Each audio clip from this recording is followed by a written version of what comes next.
जो हमारी सरकार ने पेश किया है, जिस तरह की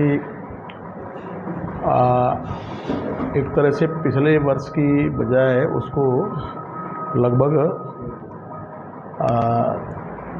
आगे बढ़ाया है और बजट में किस किस समुदाय को कैसे कैसे उन्होंने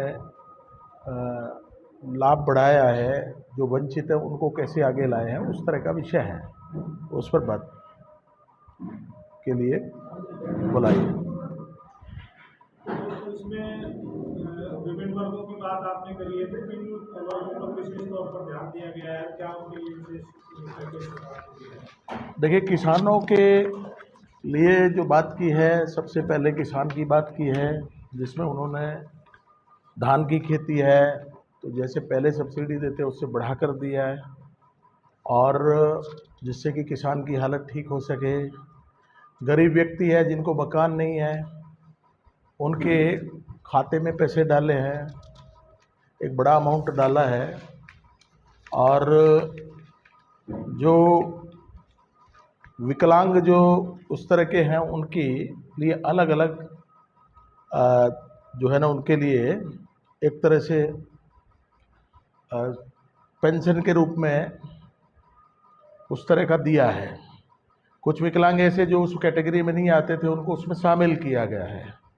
ऐसे इस प्रकार की अनेक, हर वर्ग को कहीं ना कहीं उसको देख करके उसके लिए किया है। हम मेवात जिले की बात करें तो क्या ऐसी सौगातें मेवात को उस बजट में मिली? मेवात में जो जच्चा बच्चा के लिए एक बहुत बड़ा वो यहाँ पर केंद्र स्थापित हो रहा है, और किसानों के लिए कुछ दूसरे विषयों पर भी सरकार ने इस बजट में ध्यान दिया है।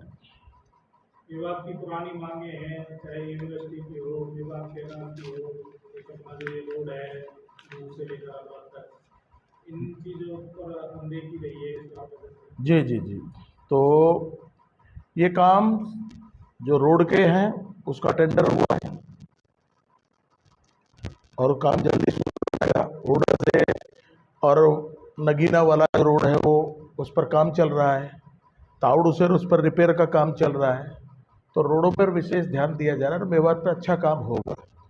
जहाँ तक यूनिवर्सिटी की है, यूनिवर्सिटी जल्दी ही अपने मेवात में बनेगी, क्योंकि वास्तव में आवश्यकता है, एजुकेशन के बगैर कुछ नहीं है।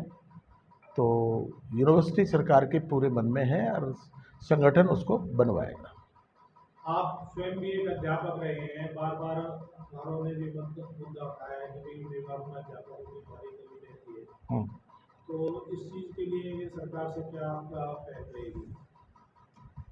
क्योंकि शिक्षा तो सबसे बड़ा मुद्दा है और उसको ठीक करना, अध्यापक के जब पूर्ति नहीं होगी तो कैसे होगा। और इसलिए सरकार ने एनजीओ के तहत भी भर्ती की, और जो प्रोसेस अपना हरियाणा स्टाफ सिलेक्शन कमीशन के द्वारा है उसमें भी भर्ती का प्रोसेस चल रहा है और नई भर्ती और करेंगे।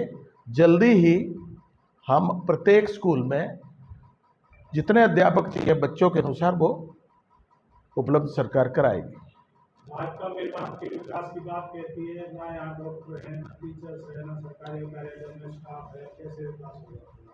देखिए, समय लगता है, हर चीज़ में समय लगता है, और डॉक्टर्स की भर्ती अभी इंटरव्यूज चल रहे हैं, कुछ सिलेक्शन भी हुए हैं, आयुर्वेदिक वालों के सिलेक्शन हुए हैं, तो लगातार उस प्रोसेस में चल रही है और जल्दी इन चीज़ों पर पूरा फोकस करके और वो पूर्ति करेंगे।